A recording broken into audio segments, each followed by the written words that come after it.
Hello बच्चों, चलिए प्रश्न पढ़ते हैं। प्रश्न दिया हुआ है कि कार्बन डाइऑक्साइड की अपेक्षा कार्बन मोनोऑक्साइड अधिक खतरनाक है, समझाइए। तो सबसे पहले बात करें अगर इस प्रश्न में मुख्य अवधारणा की, तो देखो क्या होगी मुख्य अवधारणा जो इस प्रश्न में होगी वो होगी कार्बन मोनोऑक्साइड व कार्बन डाइऑक्साइड की विषाक्त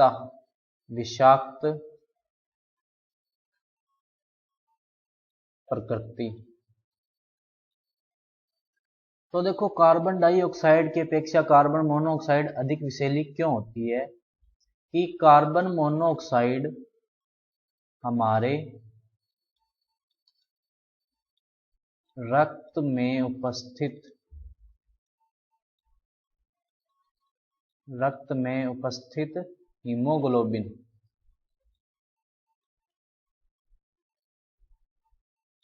हीमोग्लोबिन से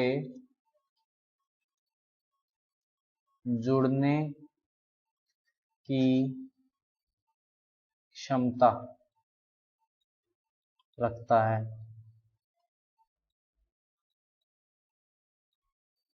जुड़ने की क्षमता रखता है था हीमोग्लोबिन से जुड़कर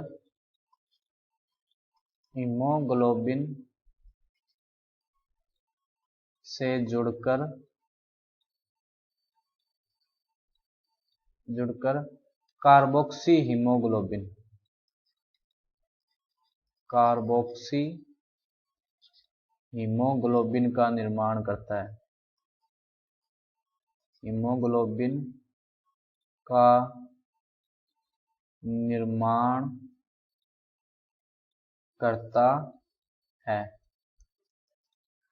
और ऑक्सीजन जो होता है वो उसके साथ जुड़कर कौन सा यौगिक बनाता है? Oxy haemoglobin. और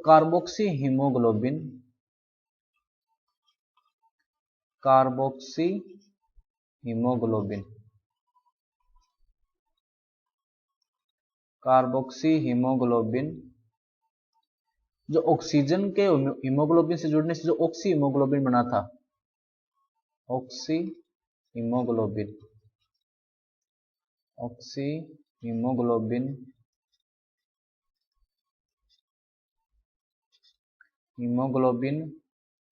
की तुलना में अधिक स्थायी होता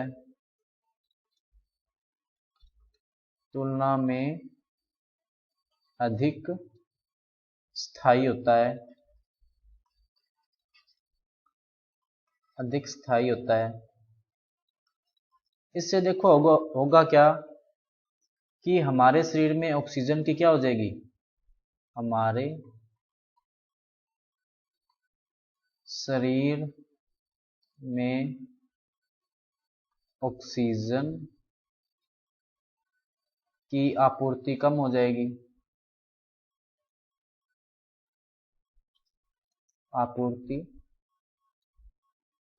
कम हो जाएगी। और लंबे समय तक ऐसा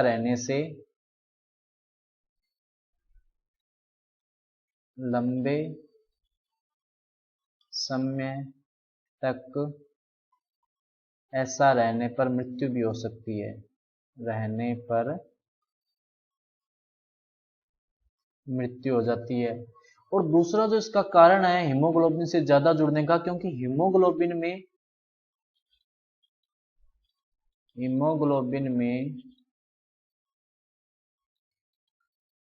Fe धातु उपस्थित होता है।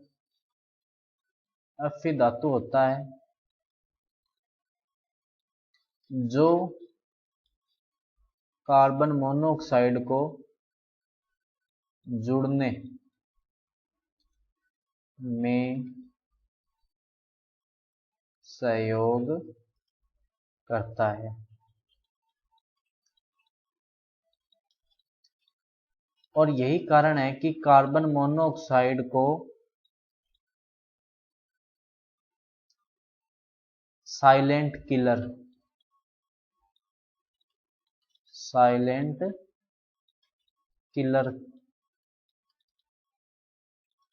कहते हैं।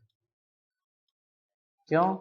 क्योंकि ये जो है वो चुपचाप जो है वो हमारे शरीर में जाता रहेगा, क्योंकि सांस के साथ ये भी जाएगा शरीर में। जो हीमोग्लोबिन ऑक्सीजन को इधर से उधर लेके जा रहा है यानी ट्रांसपोर्ट कर रहा है, उसके साथ ये जुड़कर क्या बना लेगा, कार्बोक्सी हीमोग्लोबिन। ये जो कार्बोक्सी हीमोग्लोबिन बना है और ऑक्सीजन के हीमोग्लोबिन के साथ जुड़ने से जो ऑक्सी हीमोग्लोबिन बना था, कार्बोक्सी हीमोग्लोबिन जो है वो ऑक्सी हीमोग्लोबिन की तुलना में क्या होता है, अधिक स्थायी, यानी आगे जाके ऑक्सीजन तो है वो वहां पे ऑक्सीजन रिलीज कर देगा और हीमोग्लोबिन अलग हो जाएगा, लेकिन कार्बोक्सी हीमोग्लोबिन जो होता है ये आसानी से टूटता नहीं है, जिसके कारण हमारे शरीर में ऑक्सीजन की आपूर्ति क्या हो जाती है, कम हो जाती है और लंबे समय तक ऐसा रहने से मृत्यु हो जाती है। आपने कई बार सुना भी होगा कि सर्दियों में कई बार जो कोयले वाली जो सिगड़ी आती है वो अपने जला के छोड़ जाती है, तो वो कोयला जो होता है वो कार्बन मोनोऑक्साइड जो है वो मुक्त करता है। कार्बन मोनोऑक्साइड धीरे धीरे हमारे सांस के साथ अंदर जाती है और हमारे शरीर में ऑक्सीजन की कमी होने से क्या हो जाती है, मृत्यु हो जाती है। और दूसरी जो हीमोग्लोबिन के साथ